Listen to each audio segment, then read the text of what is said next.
دنیا میں اگر جتنے لوگ ہوتے ہیں نا اس کو ملٹیپلائی اگر آپ 10 کریں تو اتنے جانور ہوتے ہیں. یعنی اگر 8 ارب انسان ہے تو 80 ارب جانور ہیں جو زمین پر جانور ہیں, اور اس کو ملٹیپلائی 10 کریں تو پرندے ہوتے ہیں.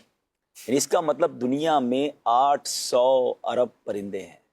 پرندوں کی کالونی کون سی ہے؟ پرندوں کے گھر کون سے ہیں؟ پرندے کہاں رہتے ہیں؟ کبھی سوچا آپ نے؟ پرندے کسی بلڈنگ میں نہیں رہتے, پرندے درختوں پہ رہتے ہیں. اور آپ سوچیں 800 ارب پرندوں کا گھر درخت ہے, یہ کالونی ہے ان کی, جتنے درخت ہوں گے. اچھا اس میں تھوڑا سا اگر آپ غور کریں, جب ہم چھوٹے تھے, جو 40s میں ہے نا, جن کی عمر 40s کے یا اس کے اوپر ہے, ہم جب چھوٹے تھے ہمارے گھر کے باہر کبھی کوئل آ کے بیٹھتی تھی, ہم نے تتلیاں دیکھی ہیں, ہم نے بڑے انجوائے کی ہیں پھولوں کو دیکھتے ہوئے, تتلیوں کو. اچھا ہمارے گھر کے باہر کبھی کبوتر آ کے بیٹھتے تھے, کبھی پرندوں کی آوازیں صبح صبح آتی تھی. اسکول جاتے تھے تو درختوں سے ایک بڑی خوبصورت آوازیں آتی تھیں. کچھ پرندوں کی تو آوازیں بڑی یونیک ہوتی تھی. ہمارے اسکول میں بھی درخت ہوتے تھے, ٹھیک ہے. اب کہاں ہیں وہ آوازیں؟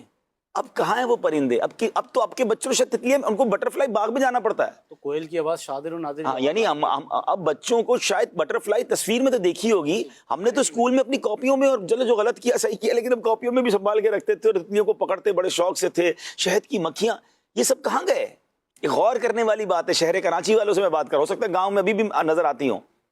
جو بڑے بڑے شہر ہم نے کانکریٹ کے جنگل بنا دیے نا, ہم نے صرف بلڈنگیں بنائی, ہم نے روڈیں بنائی, درخت کاٹتے گئے. اچھا دنیا کے کئی پرندے ایسے ہیں جو ہم نے پڑھا کہ وہ سینکڑوں ہزاروں کلومیٹر کا سفر کر کے مائگریٹ کرتے ہیں مختلف ملکوں میں.